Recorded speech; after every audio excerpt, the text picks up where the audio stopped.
Hi అండి, summer వచ్చేసింది కదా. పిల్లలు ఫుడ్ తిన్నని మారం చేస్తూ ఉంటారు కదా. ఇట్లా ఒకసారి ట్రై చేయండి.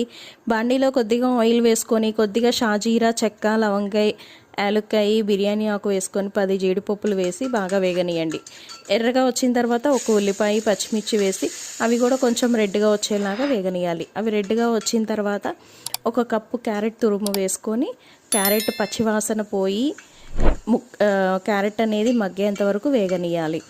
దాంట్లో కొద్దిగా సాల్ట్, 1 స్పూన్ సాంబార్ పౌడర్, కారం కాదండి సాంబార్ పౌడర్ వేయండి. దానివల్ల రైస్కి మంచి ఫ్లేవర్ వస్తుంది. పిల్లలు కూడా ఇష్టంగా తింటారు.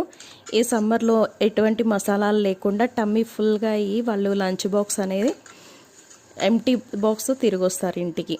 1 కప్పు క్యారెట్కి నేను 1.5 కప్పు రైస్ వేసుకున్నాను. క్యారెట్ ఎక్కువ ఉంటే వాళ్ళకి ఎనర్జీగా ఉంటుంది, మంచిగా ఉంటుంది. ఫైనల్గా కొత్తిమీరతో గార్నిష్ చేయండి.